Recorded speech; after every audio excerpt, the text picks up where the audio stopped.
Thank you, Chair. Mauritius has already taken a number of initiatives on green investment and renewable energies, and I'm thankful to UNCTAD who has recognized our efforts in this direction. However, well, right now Mauritius is working on its own energy strategy plan, and which is going presumably to go even more ambitious, maybe up to 25–50% of our consumption. However, the fundamental question remains the cost effectiveness. As the head of the IPA in Mauritius, and probably speaking on behalf of certain IPA, and particularly from developing countries, we receive regularly promoters and potential investors in this particular field.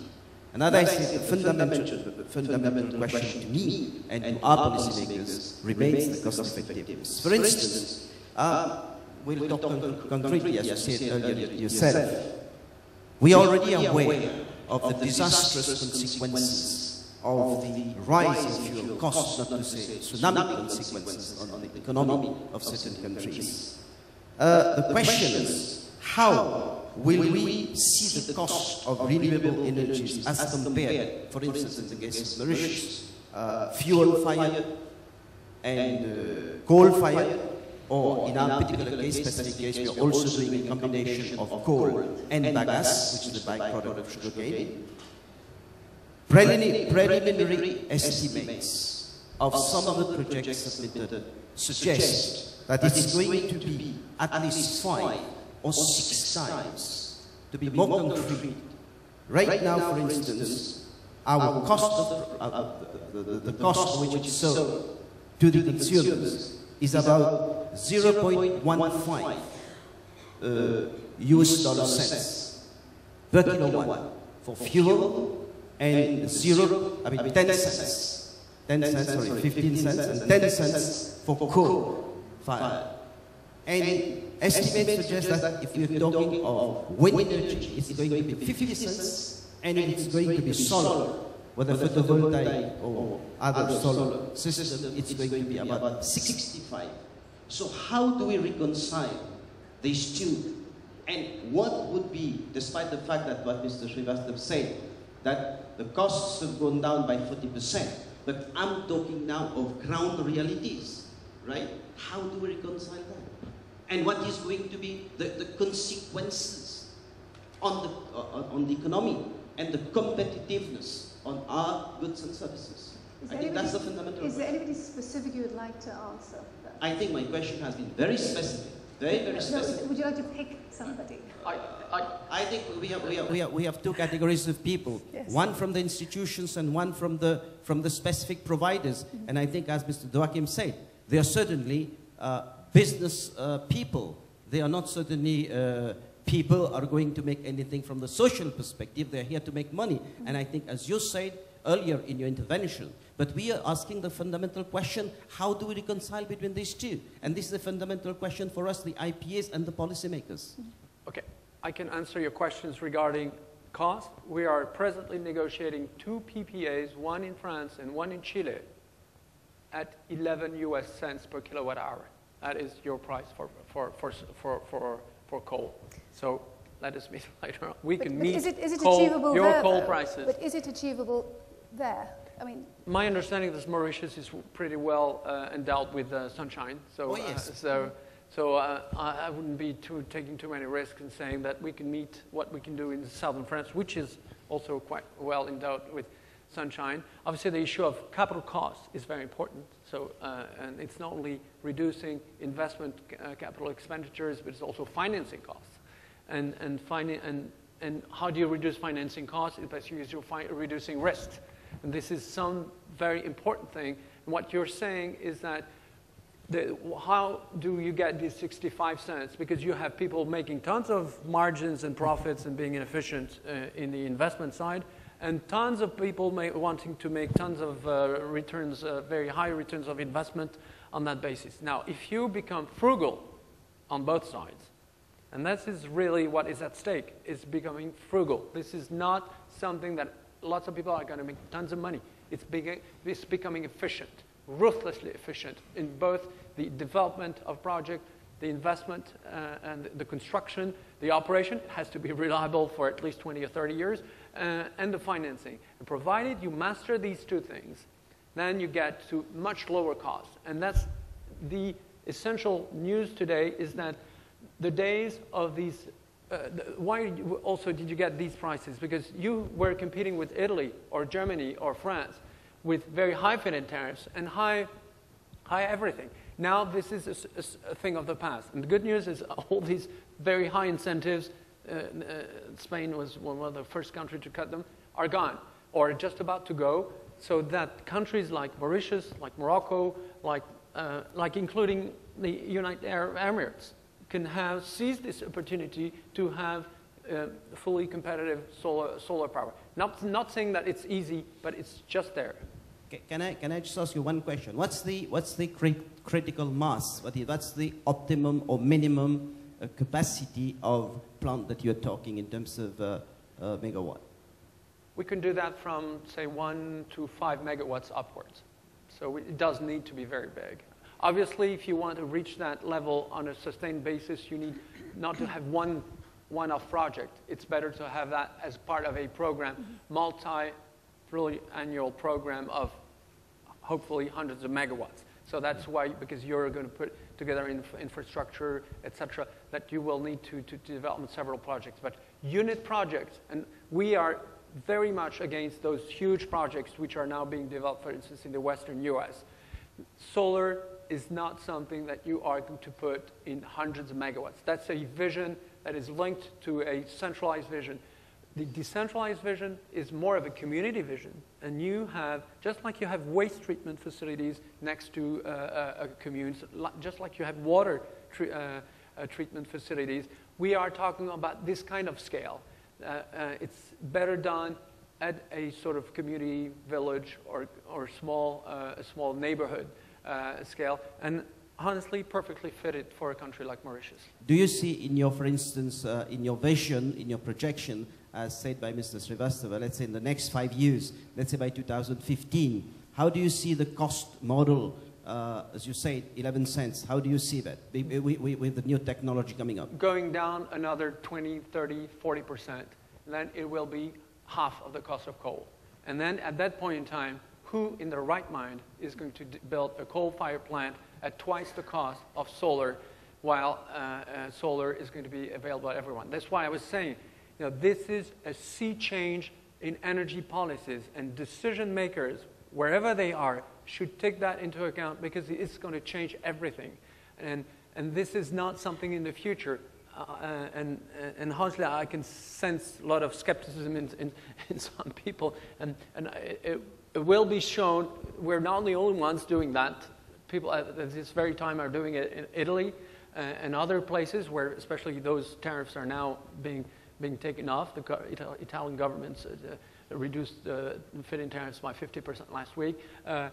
This is now a huge opportunity for countries which are new to that and can take advantage of it, just like, again, like mobile phones was an extraordinary opportunity for countries which did not have telecommunications infrastructures and could leapfrog. This is a leapfrogging opportunity for countries that have big power needs, preferably some sunshine, and political vision. We should announce for the deal now. Pardon? I know, I was going to say, when are you going to sign the contract? But well, we have plenty of sunshine in Mauritius. So. Is there anything else that you said? You had a number of questions that you wanted to ask. Are you happy? Well, I think we have got some very, very interesting, exciting, and very concrete replies. Maybe the only thing is, what's the lead time when you're talking, let's say, of a plant of a 25 to 50 megawatt? How long does it take to build one? Well, one of the very important things is permitting. And assuming permitting is done, okay, and talking to NGOs and communities, you need to talk to people as well. That's one part of the thing. Another one is grid connection, because these things need to be grid connected to the grid, so that, and in some instances, we're talking about an intermittent source of energy, so it has to be taken into account within the perspective of a whole grid. But provided these things are handled, and in islands, there's the issue of combining it with so-called demand response or negawatts or other sources of energy you're talking about, so that you have a smooth a level of service. But it can be done in 12 months. We've done projects without permitting, less than 12 months. It can be actually installations. We've built installations, built installations in 6 months, including planning. So these are things that can be built very, very, very quickly. Obviously, you need to be financed as well, but provided, there again, it's a program, then the financing is easier. So it's a very light source of our energy. Thank you very much. Now, I'd like to give people the opportunity to ask questions. Can we have the microphones? Yes. Can we have the gentleman just here, please, and then the gentleman behind. Good morning. I am Dr. Abdelhamid Radwan from the Ministry of Foreign Trade. I think I have just a small comment to just ask is where is the start point from business sector or consumer? And there are for the new renewable, for about the energy and the renewable energy. That I think is a solution must start from not national level, but I think from international level. And there must be reclassification about GDP, green GDP and gross and non-green GDP gross. Why we can say that this must be started under the umbrella of United Nations and that. Why we can say that? Because this is when you say green FDI. How we can redirection green FDI to an green economy. So I think we must start to new classification of world economy. This is green gross and this is not green gross. Thank you. Can we have a vote, yes or no? Yes, raise your hand. I think there has to be distinction between green investment and non-green. That's correct, and it has to start at the international level. And I feel that the agency like UN or World Bank, they should actually set up some kind of fund where the money actually going only for green investment.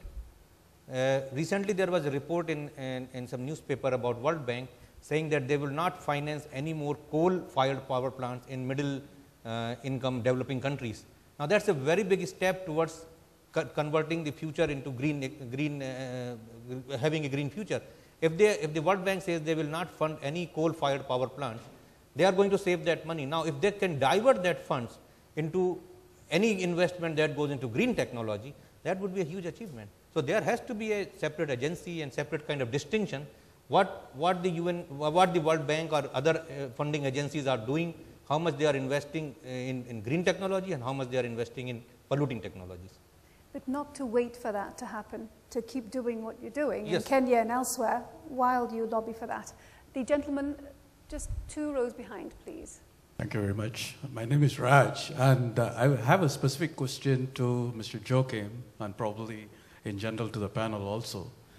Is there any kind of a reluctance in developing technologies, as we know that the solar power or the wind power have been there for us from time immemorial, while we have been developing technologies with coal power or gasoline or nuclear, which are a lot more cost intensive? Did I understand you right? You said, is there any reluctance in developing? Yes, in terms of developing technology towards improving the solar or the wind power or the renewable energies, which are available to us virtually free of cost.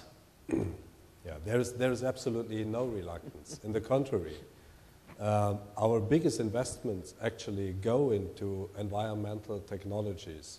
If you look into Siemens' portfolio today, we have an environmental portfolio, and we are world market leader in 2010 with 28 billion euros sales.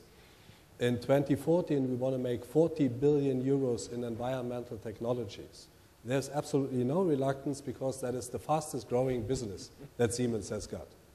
So, but I think what is very important to see is that there is a market and there is demand from the market. And there is demand on that side that is consuming power, where you can do a lot with a little bit of investment, and I would like to come back to that point as well. That needs only a little bit of encouragement by the government to be flexible with the tariffs and really apply those tariffs that will encourage to save energy.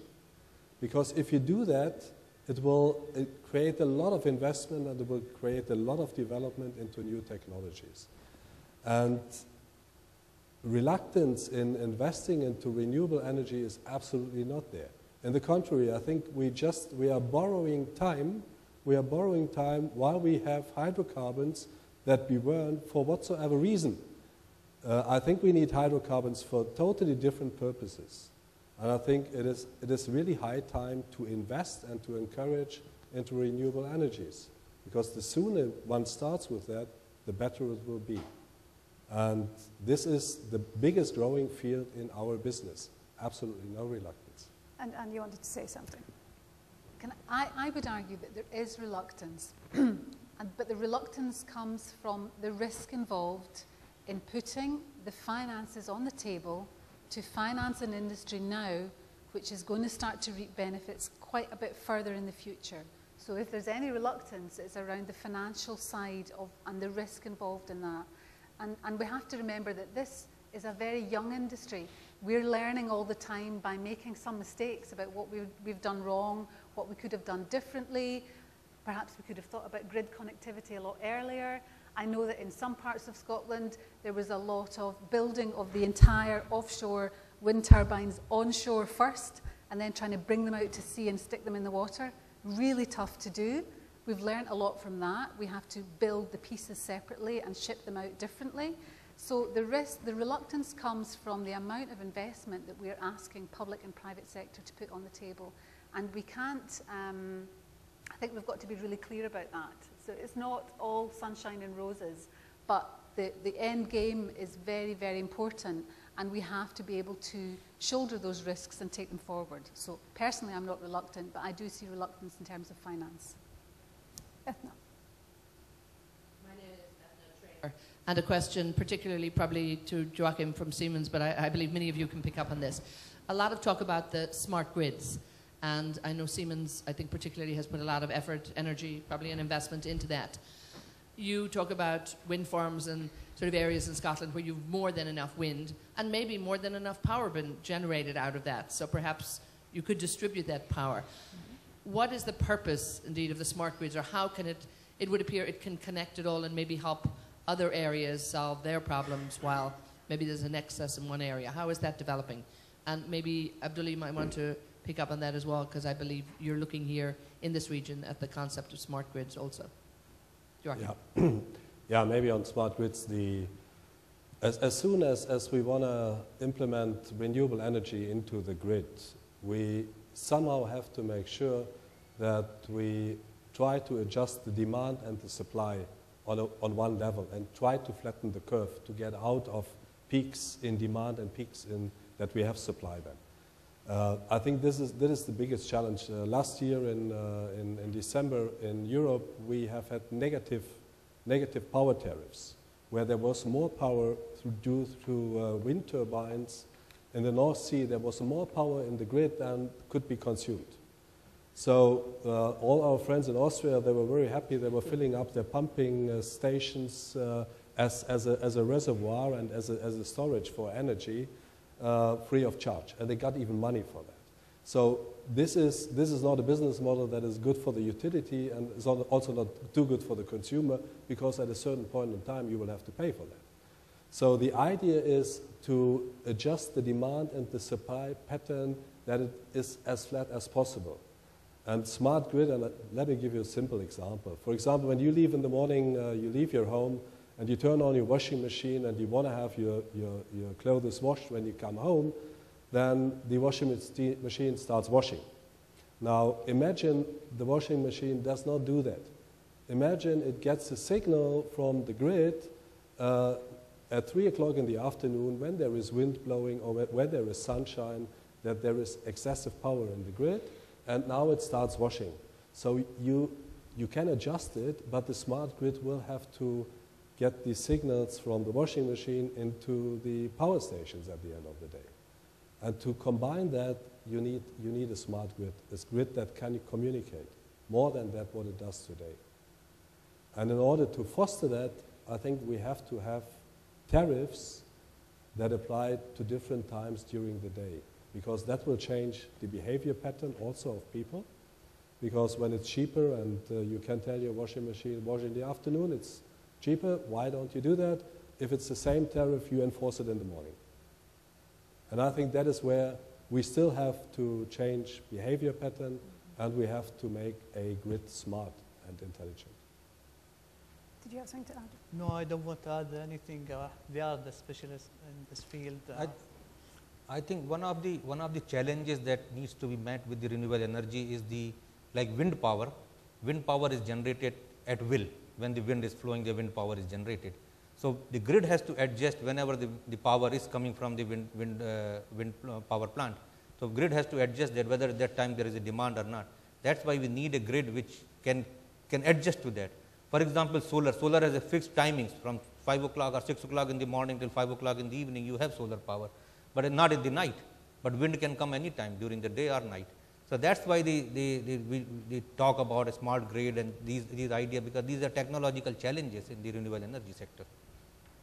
I would like to, there are two things, smart grids and smart consumer. Smart grid is a wonderful thing where you have thousands of PhDs working on how to make something working from a pure technology standpoint. And then you have smart consumers.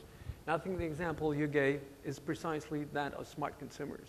That is one which is going to say, very simply, I mean, you don't need tons of technology to do it. Actually, it's already there.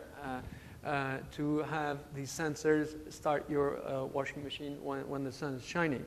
Or store your solar source or wind source of energy into your electric vehicle battery.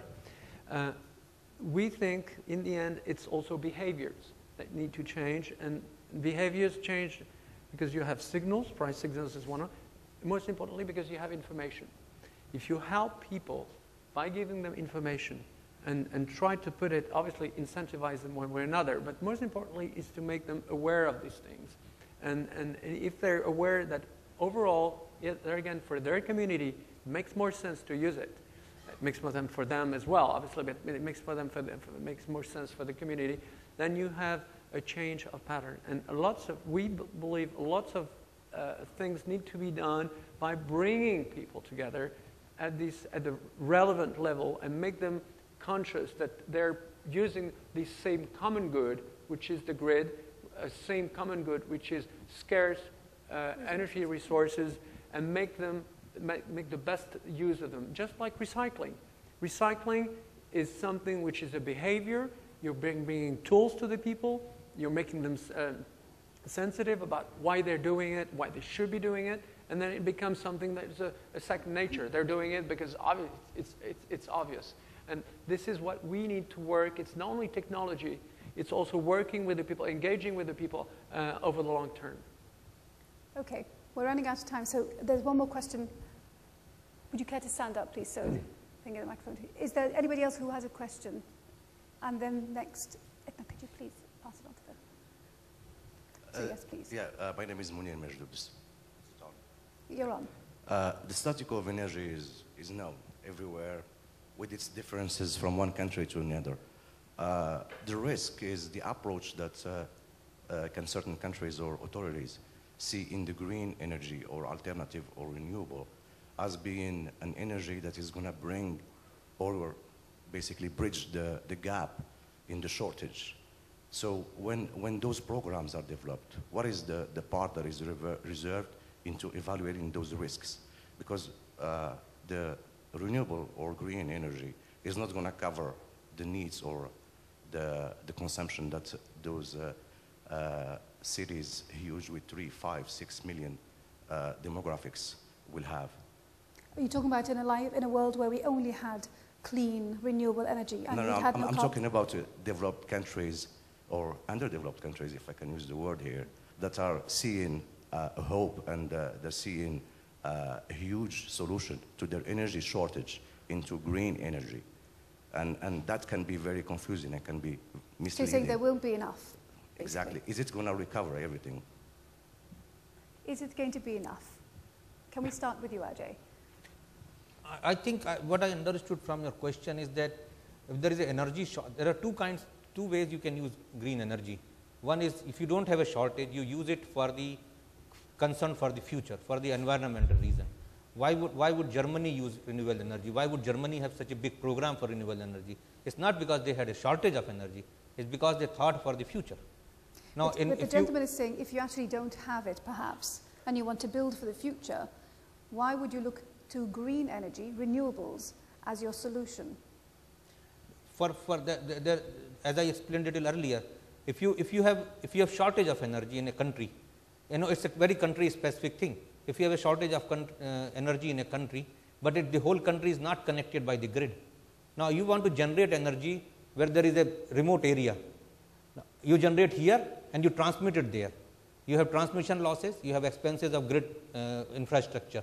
Why not generate energy there where there is needed? And that can only be done by renewable energy, because solar energy and wind energy, they can be done in 1 megawatt, 2 megawatt, 5 megawatt. Where you talk about a coal-fired power plant, you have to talk about 1000 megawatt. I think the idea that renewables could not supply are insufficient is, or respect you, mistaken. With 0.2% of the coverage of French territory, let's talk about a country that is relatively dense and not the most insulated country, we would cover 100% of the power needs of the country, 100% with 0.2% of the land.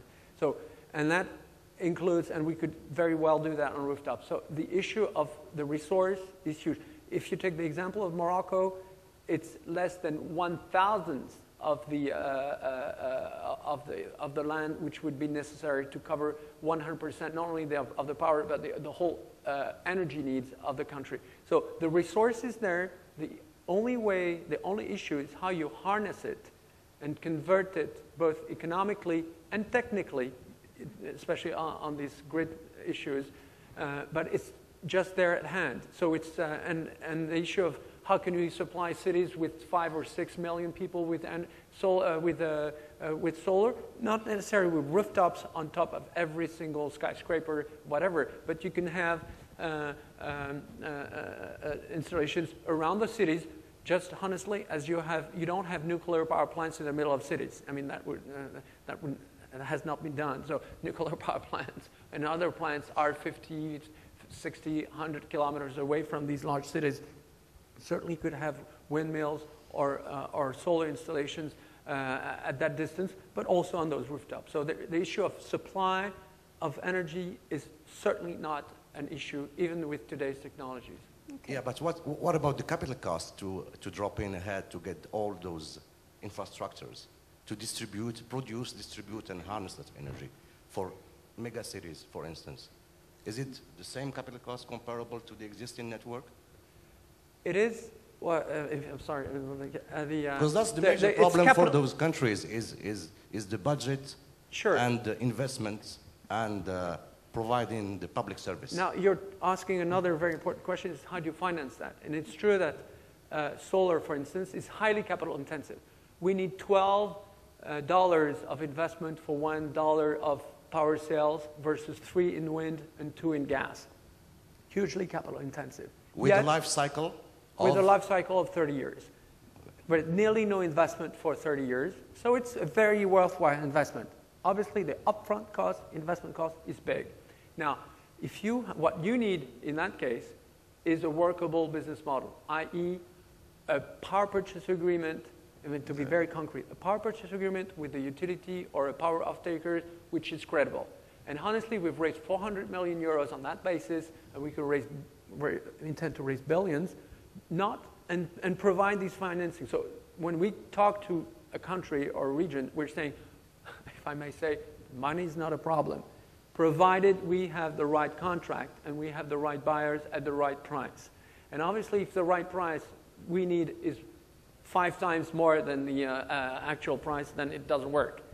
Provided we are at the right price, then there again, financing is not an issue. There again, provided a number of prerequisites are met. But the issue of, is this going to weigh on these countries? The answer it doesn't need to weigh. This is where FDI can come and outside investment if savings pools, for instance, in a given country are not enough.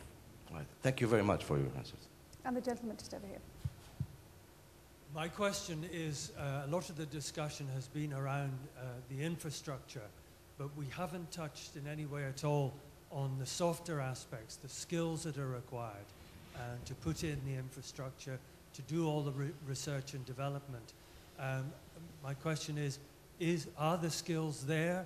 Are there opportunities for further cooperation between developed and underdeveloped countries to pass these skills on, to develop skills together?